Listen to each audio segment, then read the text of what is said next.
Dia sangat inilah artinya untuk Trump sendiri dia itu sangat dekat ya, dekat berteman dengan baik dengan Prime Minister Benjamin Netanyahu. Karena kan waktu dulu Netanyahu belum masuk karir politik, dia itu kan sempat kerja di New York dan dari situlah ya. Dan Trump itu kan jago juga apa? Dia bisnismen dari New York. Nah dari situlah mereka udah ada kedekatan, perkenalan, dan itulah yang menjadi salah satu alasan kenapa Israel dan Amerika itu sangat kuat, apalagi di sekarang ini.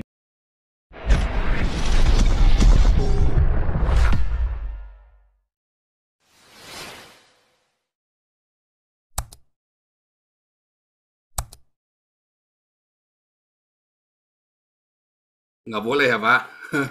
Oke, lanjut, Tasya. Kita fokus dengan WNI Islam aja, ya. Ya, salam Pak Pastor, salam Bapak Ibu semuanya. Ya, mungkin gini Pak, saya juga kesel nih dengan perilaku orang-orang Muslim ini ya Pak ya. Mungkin ditolaknya visa saya, visa eh, kerja saya untuk ngambil spesialis ke Inggris eh, Januari Februari kemarin ditolak. Mungkin karena mereka tahu Indonesia kan mayoritas Muslim ya. Lalu udah itu kemarin itu kalau nggak salah kan lagi panas-panasnya warga lokal dengan orang-orang imigran ini karena kan Inggris Timur katanya mau dibuat hukum syariah di situ, polisi syariah, hukum syariah. Tapi sekarang saya mulai bersyukur ya, satu persatu mereka mau dipulangkan ya, udah mulai di apa namanya disisir gitu, di apa di mulai dicek satu-satu mereka. Jadi udah mulai dipersulit untuk mendapatkan permanen residen di Inggris. Dan sekarang kalau mereka mau ngasih beasiswa pun tidak boleh bawa keluarga. Nah, tapi mungkin satu sisi saya kecewa ya karena dapat imbasnya, tapi di sisi lain saya bersyukur gitu. Inggris masih boleh diselamatkan gitu ya. Ah, itu yang satu. Yang kedua, untuk saat ini saya masih memantau untuk yang di Eropa. Mungkin untuk saat ini saya survive dulu lah di Indonesia ya. eh Sama yang ketiga, yang terakhir itu kasus yang di Arab Saudi itu udah lama Pak. Yang TKI itu mereka masuk itu pakai visa umroh. Visa haji, visa umroh. Bukan bukan bukan visa haji, visa umroh. Nanti udah habis kan sekitar 60 hari atau berapa gitu ya. Itu mereka lanjut kerja di situ, Pak. Ada dua visa itu. Jadi setelah itu mereka lanjut kerja ilegal di situ, kerja dibayar murah sama majikannya. Nah, tapi resikonya adalah mereka mendapatkan perlakuan yang tidak layak. Contohnya misalkan, ini maaf ya, di perkaos, contoh gitu. Atau pelecehan seksual, pulang-pulang hamil, ya kan? Itu. Atau mungkin dipukul sama majikannya, ya kan? Kebanyakan seperti itu, Pak. Jadi mereka pakai visa umroh, visa untuk berziarah, ya saya lupa sih istilahnya apa gitu. Nanti visa tuh mati, dibiarkan memang mati, udah itu mereka cabut cari kerja. Jadi tuh kayak ada komplotannya, Pak, gitu. Bukan komplotan, ya memang ada perkumpulannya gitu. Jadi mereka tuh sudah seperti ada ini eh, kawannya lah gitu, bahasa kasarnya. Jadi kalau TKI yang benar-benar ya lengkap dokumennya memang terkadang kena imbas juga gitu. Jadi Jadi memang ibaratnya gini loh Pak, Indonesia ini bukan hanya di Arab aja yang jelek namanya. Ya di Jepang pun juga seperti itu gitu. Kemarin sepanjang 2024 TKI di Indonesia kan merampok, ya kan? Yang dirampok Lawson, minimarket. Terus terakhir ini sepasang lansia kan dirampok rumahnya, ketahuan dianiaya, ya kan pakai pisau kalau saya nggak salah. Jadi saya nggak tahu nih ke depannya Indonesia ini untuk tenaga kasar, untuk kayak ya ya kita boleh bilang lah tenaga kasar karena mereka kan kerja di perkebunan, mereka kerja di pabrik, itu nanti ke depannya kita nggak tahu apakah masih diperbolehkan, tapi dengan seleksi yang amat sangat ketat ketimbang negara lain atau gimana? Karena terus terang ya di Taiwan sendiri udah nggak mau pakai tenaga kerja Indonesia karena terlalu manja. Itu mereka terlalu manja. Jadi sekarang udah banyak yang dari India, Pak. Kita tahu kan India tuh kan udah murah, tenaga kerjanya pintar bahasa Inggris, nggak banyak tingkah. Mereka nggak banyak tingkah kalau di luar ya, di luar negeri mereka. Kalau di dalam, ya memang banyak kriminalitas, yang copet lah, yang scam lah, ya kan. Mereka beraninya di negara mereka, tapi kalau udah keluar mereka pasti sopan, kebanyakan. Beda sama Arab, mau di dalam mau di luar sama aja gitu kelakuannya. Jadi ya gitu sih Pak. Jadi memang untuk saat ini memang betul-betul jelek apa nama baik kita, mau tenaga kerjanya lah, mau kelakuannya, semuanya jelek gitu. Apalagi sekarang kita ketahuannya pronya pro ke Hamas kan, bukan bukan sekedar Palestina aja, tapi pro Hamas gitu. Ya makin enak lah orang tuh pulanginnya, ya kan tinggal dibilang aja, oh ini dari Indonesia nih apa dicurigai pro Hamas ya udah tinggal dideportasi gampang gitu. Ya mungkin itu aja Pak yang bisa saya tambahkan. Terima kasih Pak. Oke, lanjut lagi nih. Pak Teddy belum kasih kesempatan ngomong nih, Pak Teddy nih. Nanti Pak Paul Dere nih, Amerika pada bicara sama satu-satu, ayo. Pak Paul Dere, Pak Teddy.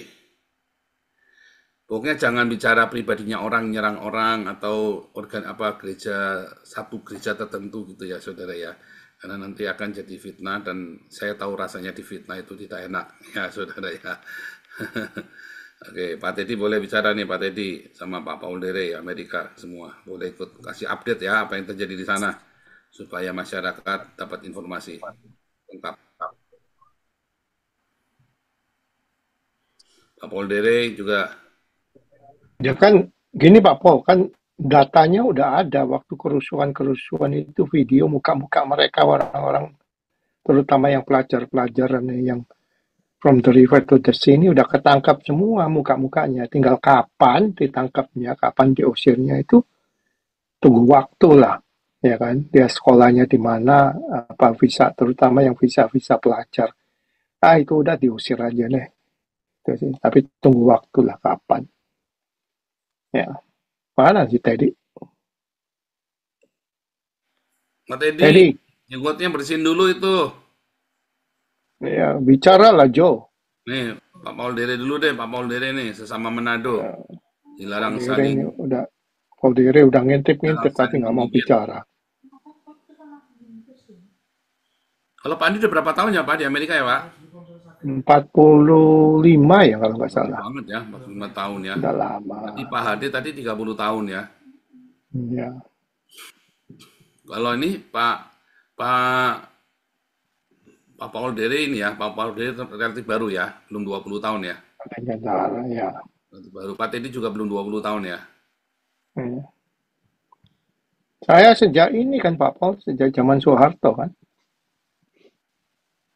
Nah, lulus SMA nggak boleh sekolah. Buset saya bilang. Hmm. Sama mak saya, udah deh lu ke Amerika aja deh. Ya oke, merantau lah.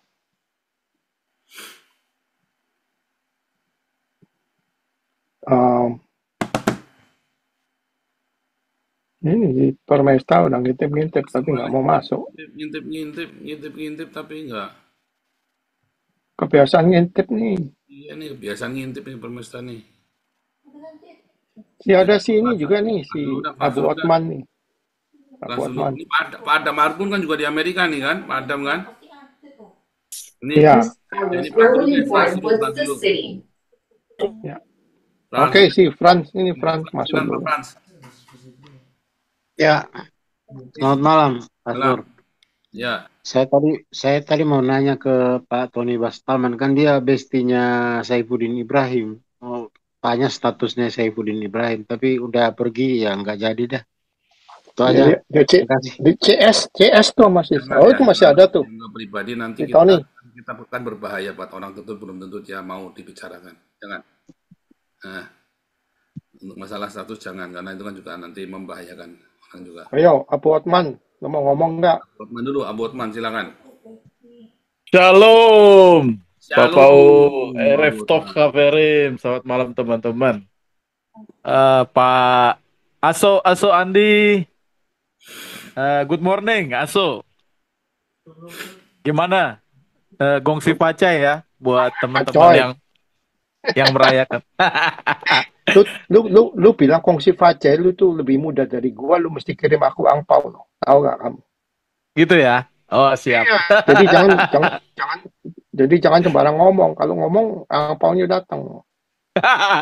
Oke, nanti pas saya ke sana deh, San Jose ya, Amerika ya. Hmm. Siap, Nah, mau ya. tapi aku nggak mau dikasih kripto ya, aku mau cash. Kripto. Aduh, senggol-senggol kripto.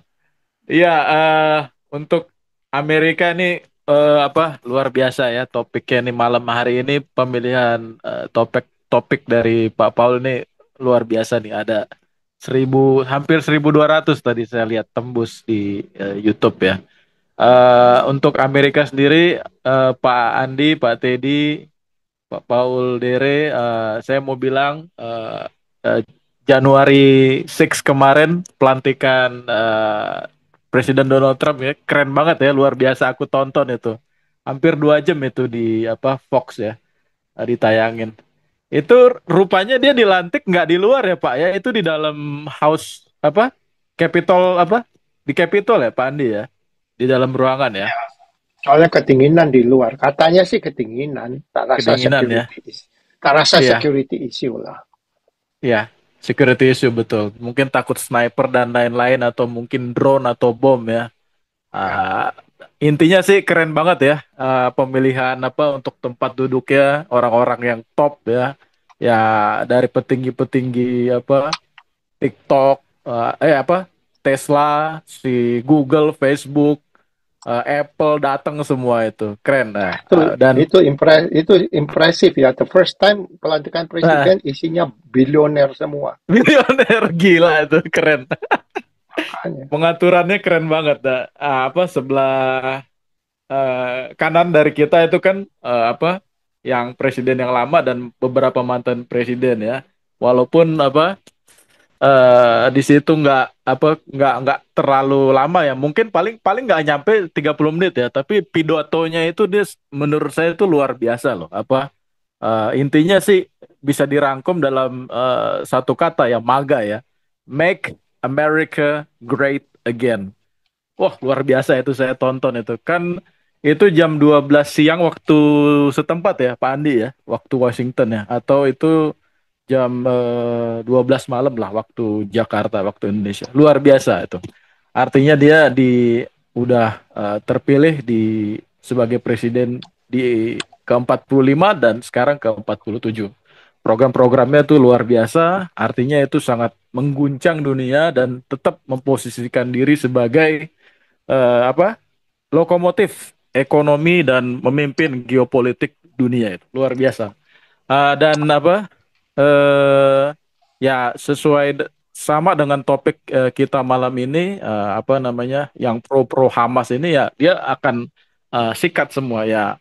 Itu ya pelajaran lah, artinya dimanapun kita berada, apalagi kita tamu ya kita harus hormat dengan hukum dari kota atau negara atau dari perusahaan dimanapun kita berada. Apalagi saya rasa mostly pendengar di channel Pauzang ini ya, saya yakin ya 100% orang timur ya. Gunakanlah budaya orang timur gitu ya, menempatkan diri sebisa mungkin, mengikuti peraturan, baik itu bekerja, berwisata, atau nyari duit di negara orang lain. Dan saya pengen nambahin juga ini, ada sedikit riset ya, kira-kira mungkin masih berhubungan dengan topik kita malam ini. Eh, di di state Texas kalau nggak salah sudah dari 2024 itu sudah disahkan bahwa untuk syariah itu dilarang ya. Syariah tidak entah itu hukumnya atau apa namanya, pengajaran atau ibadahnya, implementasinya saya kurang tahu, tapi ya jelas Texas salah satu negara bagian yang apa, red state ya Pak Andi ya, itu udah anti syariah. Dan untuk executive order, artinya itu executive order itu kalau bagi, ini saya sedikit info ya bagi teman-teman di sini, bukan artinya ngajarin karena saya sendiri pun belum pernah berkunjung atau tinggal di sana. Tapi executive order itu artinya itu dia itu berlaku untuk semua federal agency atau apa, agen-agen apa, pemerintahan federal pusat, dan itu tidak perlu approval atau persetujuan dari Kongres. Itu bisa diimplementasikan atau dilaksanakan, enforce artinya bisa dipaksakan ya, harus kudu itu. Dan apa namanya, ini bukan bukan pertama kalinya Presiden Trump yang melakukan. Jadi dari jauh-jauh hari, dari mungkin dari pertama kali Amerika berdiri, itu sudah dilakukan oleh Presiden pertama Amerika, George Washington, dan itu dilaksanakan di tahun 1789, hampir 200 tahun lebih lah dari sekarang.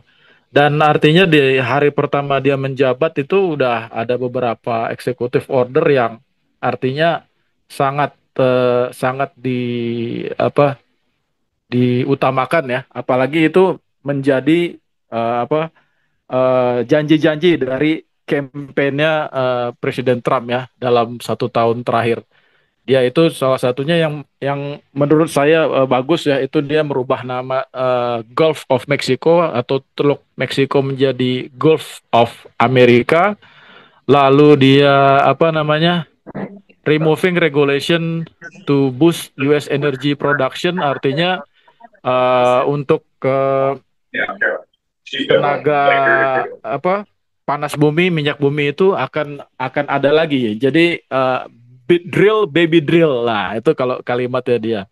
Dan lalu dia itu akan apa? Secure border, itu sangat penting sekali ya. Seperti yang tadi teman-teman di Amerika udah bilang, dia itu akan apa namanya, menjaga banget lah perbatasan, terutama yang di arah selatan itu, di arah Meksiko. Dan dia sangat inilah, artinya untuk Trump sendiri dia itu sangat dekat ya, dekat, berteman dengan baik dengan Prime Minister Benjamin Netanyahu, karena kan waktu dulu Netanyahu belum masuk karir politik, dia itu kan sempat kerja di New York, dan dari situlah ya, dan Trump itu kan jago juga apa, dia bisnismen dari New York. Nah dari situlah mereka udah ada kedekatan, perkenalan, dan itulah yang menjadi salah satu alasan kenapa Israel dan Amerika itu sangat kuat, apalagi di apa sekarang ini. Dan bagi saya pribadi itu ada salah satu program dari Presiden Trump ya, yang sering kali saya artinya mention setiap kali saya komen di sini. dan itu artinya sangat berpengaruh terutama dalam perekonomian Amerika, di mana pada saat ini dia itu udah bilang dia akan menggunakan Bitcoin sebagai Bitcoin Strategic Reserve, di mana nantinya dalam 5 tahun ke depan Amerika itu akan membeli sekitar 200 ribu Bitcoin. Dan bagi Bapak Ibu hadirin semua, kalau tahu itu ya, kalau Bitcoin itu jumlahnya itu hanya 21 juta koin itu sejak awal diciptakan di tahun 2008 atau 2009. Nah, sementara sementara yang tersisa sekarang yang belum ditambang itu sekitar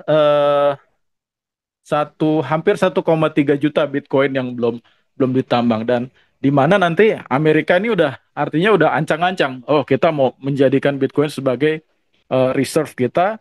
Dan ini baru beberapa jam yang lalu ya, central banknya apa, kepala central bank dari Ceko dia bilang, oh kita mau juga nih mau bikin Bitcoin sebagai reserve kita, walaupun dia cuma bilang ya paling hanya sekitar total dari 5%. Dan ini artinya akan memicu negara-negara besar, negara-negara maju, mereka akan berlomba-lomba untuk pertama untuk mendapatkan Bitcoin sebanyak mungkin, dan yang kedua untuk memining atau untuk menambang Bitcoin. Jadi artinya Trump ini walaupun dia orang tua, kakek-kakek udah uzur, tapi dia tetap cerdas dan visioner untuk melihat apa nih hal penting yang harus dilakukan, diimplement sekarang supaya bisa menjadikan Amerika sebagai motor ekonomi yang terdepan di dunia. Dan beberapa hari yang lalu ya, Pak Andi juga kalau perhatikan ya, mengenai DeepSeek ya, mengenai AI itu yang dari China itu kan artinya lagi perang tuh, antara perang artinya bukan perang secara fisik, tapi perang untuk siapa nih lebih unggul. Karena di Amerika sendiri kan udah ada tiga tuh ya, Gemini, Grok, sama ChatGPT ya, yang punya si Sam Altman. Tiba-tiba China masuk menggunakan DeepSeek gitu, dengan katanya harganya lebih murah dengan hasil yang lebih baik. Nah, ini jadi PR lah, terutama untuk Presiden Trump dan tim-timnya. Dia pengen menguasai banyak hal, artinya secara ekonomi, financial, teknologi, AI, dan dia dekat sama Elon Musk, apa namanya, Starlink. Dan aku dengar di Infowars ya, channel Infowars beberapa jam lalu, si Elon Musk itu ditugaskan, tolong dong, itu kita ada 2 astronot itu yang udah 1 tahun itu masih artinya mengambang itu di apa, di atas bumi itu belum, NASA pun sampai sekarang belum bisa nurunin mereka. eh Kongres artinya untuk teman-teman di Amerika ya, kalian memiliki presiden yang sangat hebat, dan apalagi kalau apa, teman-teman itu udah citizen, ini adalah kalau Presiden Trump bilang itu golden age untuk Amerika. Thank you Pak Paul dan host Pak Andi, Pak Teddy, Paul Deren, teman-teman.